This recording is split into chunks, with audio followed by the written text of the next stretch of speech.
My stepmom conspired to snatch my dad's empire, turning family against me with lies, but I outwitted her schemes, saved our legacy, and reclaimed my future. You're nothing but a spoiled kid who got lucky, my stepmom hissed, her eyes cold as she leaned across the dining table. This company? It's mine now. I was 28, sitting in my dad's house, the place I grew up in, and those words hit me like a punch to the gut. My name's Owen, and I never thought I'd be fighting for what was rightfully mine. My dad's company, the one he built from nothing, the one he promised me since I was a kid. But there I was, staring at my stepmom, Laura, who'd been playing a cruel game behind my back for years. And the worst part? She almost won. This isn't just about a business. It's about family, betrayal, and figuring out who you can trust when the people closest to you turn out to be strangers. Let me take you back to how it all started, how I fought to take back what was mine, and why I'm still wondering if I made the right choices. I grew up in a small town, the kind where everyone knows your business. My dad ran a construction company, not massive but solid, think local projects, family homes, a few commercial buildings.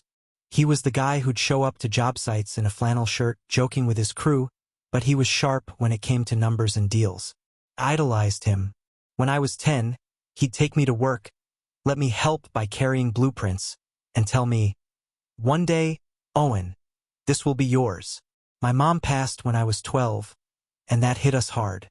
Dad didn't remarry for a long time, not until I was in college. That's when Laura came into the picture. She was charming, all smiles, and at first, I didn't mind her. She was in her early 40s then, polished, always dressed like she was going to a business meeting. Dad seemed happy, and I was busy with school, so I didn't think much of it. Fast forward to 3 years ago. I was 25, fresh out of business school, and Dad started grooming me to take over the company. I worked as his right-hand man, learning the ropes, meeting clients, and handling contracts. Laura was around, but she didn't seem interested in the business.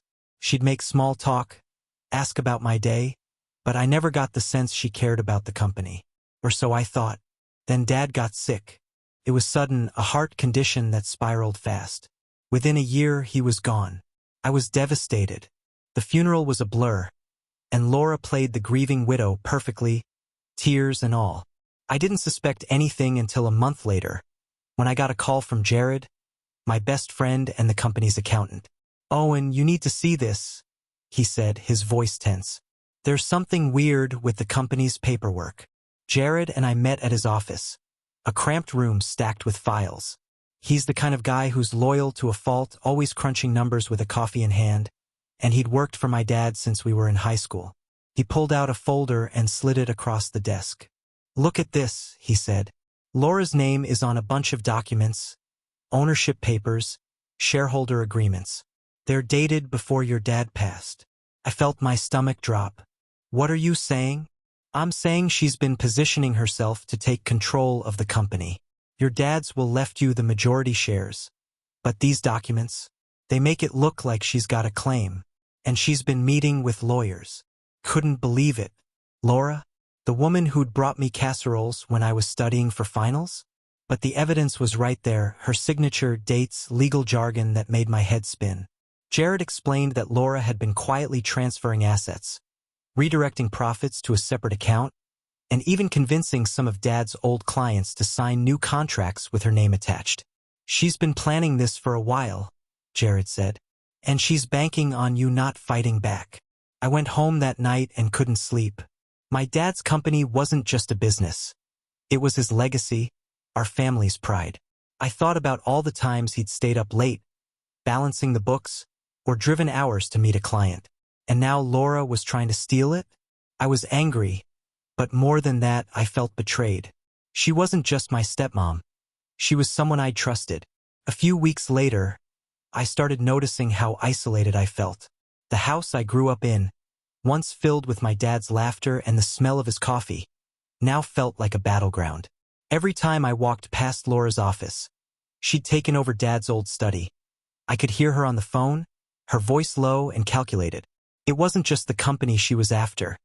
It was like she wanted to erase every trace of me from Dad's life. I'd sit in my old bedroom, staring at the faded baseball posters on the wall, and wonder how things had gone so wrong. I remembered the summer I turned 16, when Dad and I rebuilt the back porch together.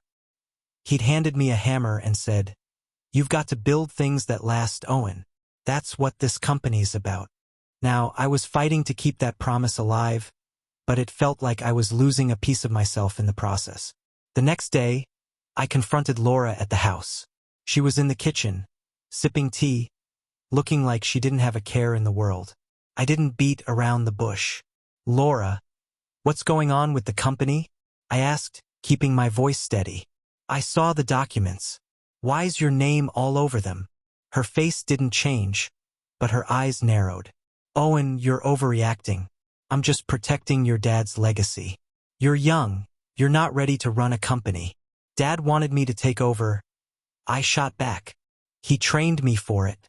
You know that." She laughed, a sharp, bitter sound. "Trained you? You're a kid who thinks he's a businessman because he followed his dad around. I've been helping run things behind the scenes for years. If anyone deserves that company, it's me." That's when she said it, those words from the dining table, about me being a spoiled kid who got lucky. It wasn't just about the company anymore. It was personal. She was trying to erase me, to rewrite my dad's wishes. The tension wasn't just at home.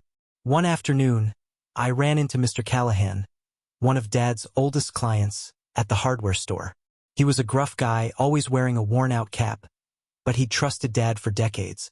"Owen, what's this I hear about Laura running the show?" he asked, his brow furrowed.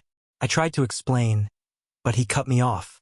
"Your dad was a good man, but I can't deal with this mess. I'm taking my business elsewhere." Losing Callahan's contract was a blow, not just financially, but emotionally. He'd been at my high school graduation, clapping louder than anyone when I walked across the stage. It made me realize Laura's game wasn't just about paperwork. It was about tearing down the trust Dad had built with everyone. I drove home that day, gripping the steering wheel so hard my knuckles turned white, and promised myself I'd win this fight.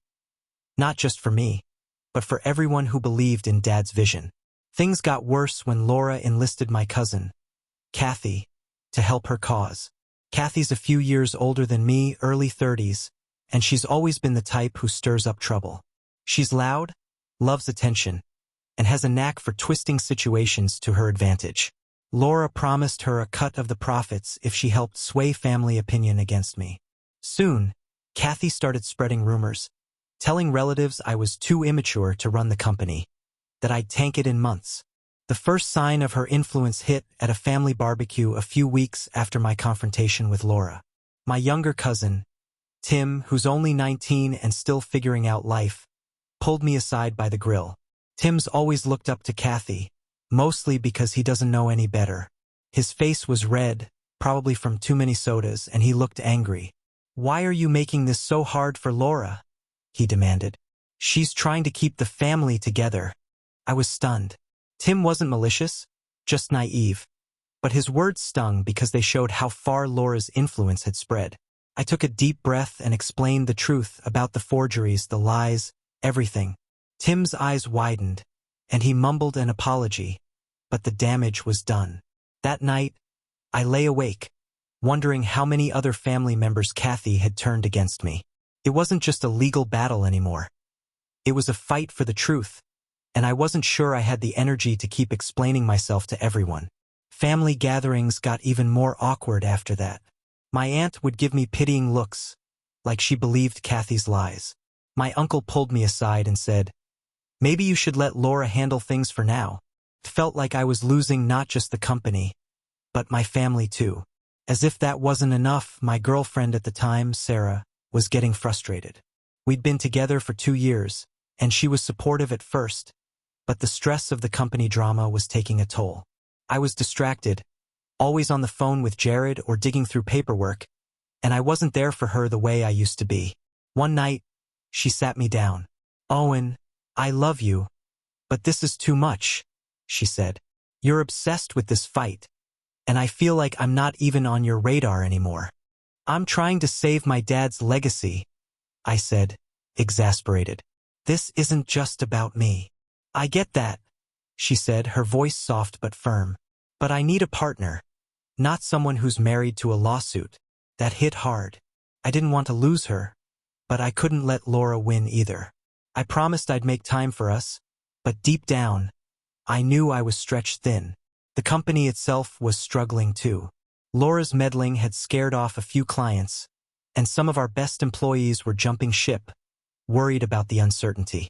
One morning, I walked into the office and found our receptionist, Maria, crying at her desk. She'd been with the company for years, always greeting me with a smile and a bad joke.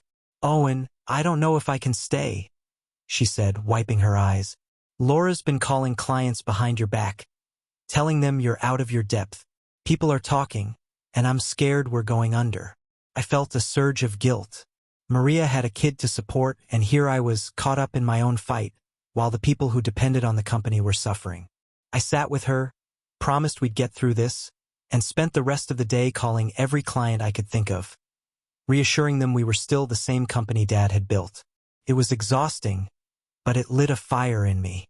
Laura wasn't just trying to steal from me. She was threatening the livelihoods of people like Maria. That realization gave me a new kind of resolve, one that went beyond just winning.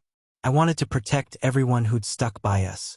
I knew I couldn't let Laura and Kathy bully me out of my inheritance. But I also knew I had to be smart. Laura was cunning, and she had lawyers on her side.